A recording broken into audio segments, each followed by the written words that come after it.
A year ago, I made this video talking about some of the more common cheating systems and what's normally done to combat them in video games. Towards the end of the video, I said this. If a game has a replay system that includes the inputs of each player, and a system that can review these inputs, be it AI powered or otherwise, we wouldn't have to wait months for a ban wave. And in the case of tournaments and people playing for money, we wouldn't have to wait for the cheater to be found out years later. If we can self-moderate with built-in replay systems and tools, as well as the game's developers having their own automated replay scanning systems, it would be very difficult for most cheaters to go undetected. I highly recommend you watch that video for more details on the basics of cheating and the typical anti-cheat solutions we've seen up until now.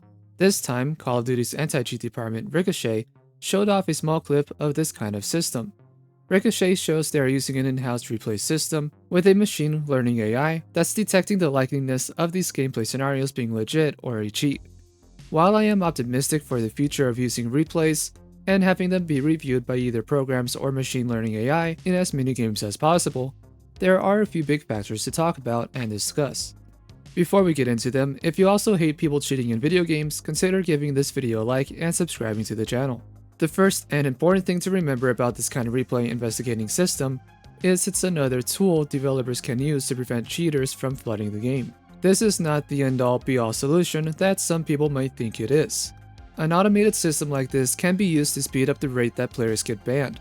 While it is still just as important for developers to understand how these cheats are getting through in the first place and patch out those exploits, sitting around and waiting to patch it out makes the overall hacking situation worse over time.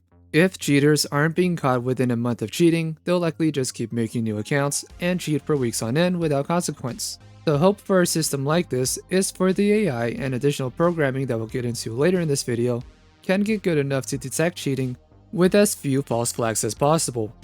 Over time, these cheats will have to be less and less effective to the point where it's not really worth using in the first place just to get banned a few days later.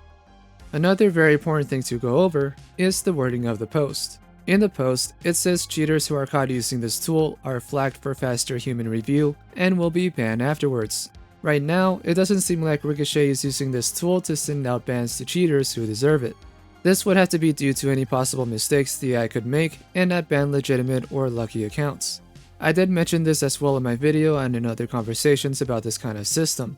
Accounts caught by a replay analyzing system like this would still need to be reviewed more times than not. For example, if a legitimate high-skill account has about 30 flags of suspicious gameplay per hour of playtime, a cheating account would have at least double that and would be happening far more often than a high-skill legitimate account. We have to keep in mind what Ricochet's system deems as suspicious, which we don't really know. While we all may have our own definitions, it's ultimately what Ricochet decides they should focus on in order to detect cheaters more efficiently. If you're curious as to what I looked for, I have a small playlist of Warzone 1 videos where I ran into cheaters and show what I looked for. I recommend watching this one in particular. Just know these are older videos, so I apologize for the quality in advance. Outside of having good aim, there are many other things a high-skill player thinks about when playing these games. When we're talking about multiplayer gameplay, players have to think about spawn rotations, flank routes, listening to footsteps, timings, and the list goes on. When an above-average player starts cheating, it's not always the easiest thing to detect. In fact, it's usually much harder to tell. Whether it's because people don't suspect that person of cheating, there aren't as many eyes focusing on them compared to other players, or sometimes they're just good enough to play off any suspicious scenarios they get themselves into. Players, such as Divinity, who would have continued playing in tournaments with cheats if the cheat software didn't glitch and show them on screen. I know with a replay monitoring system like Ricochet, it can be a little upsetting if a legit player does get flagged. However, a flag is not a ban, and so long as these systems are kept in check, legit players will be just fine, while cheaters will be caught more often. As much as we would all like to see cheating in online games go the way of the dodo, there's still much work to be done.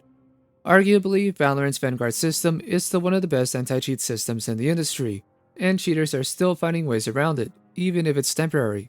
With replay monitoring systems, as well as other programs that can read players' inputs and know the difference between a macro designed to perfectly counter weapon recoil and legitimate inputs, even more cheaters can get caught quicker.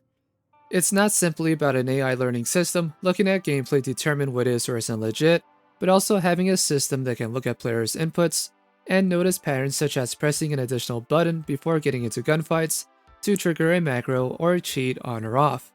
Between these two systems alone, when they are refined, many cheaters can get banned without having that much playtime.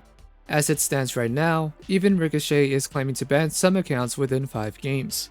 While it would be nice to ban cheaters instantly, the truth is, some of these accounts will continue to exist for a few weeks, just due to the sheer volume of players these kind of systems have to shuffle through, as well as giving developers time to better understand what exploits are currently being used and patch them out.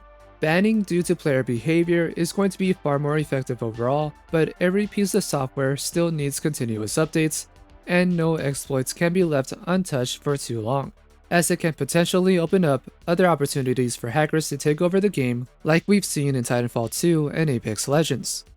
And of course, all of this could be sped up a little more if Windows decides to get involved, though that could make it even more difficult to play certain games on Linux. As positive as I can be about anti-cheat solutions, I still have to do my due diligence and call out Call of Duty for everything else Activision is doing wrong, such as strict skill-based matchmaking that seems to only be getting worse with recent reports, overtuned aim assist that makes it near impossible for the average mouse and keyboard player to keep up, low server tick rates, server stability, and hitreg issues that have been plaguing the game for years, as well as many other smaller issues that make the game less and less fun over time.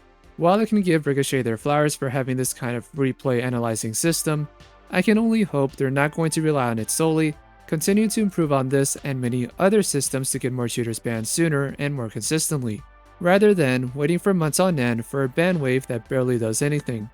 Maybe at some point, Activision will start to take care of these other glaring issues, and we can have a game worth playing to begin with, but that's just my opinion. If you've been playing Warzone or COD lately, what has your experience been so far? Let's talk about it and other possible anti-cheat solutions in the comments below. And while we're on the topic of anti-cheat and aim assist, Bungie's alpha build test for Marathon had included aim assist for mouse and keyboard, as well as having attachments that increase the effectiveness of aim assist. While they may be backing down from doing that by the time the game releases, check out this video as to why it's not a great idea. Thank you for getting this far in the video, give it a like and consider subscribing to the channel, it really helps me out.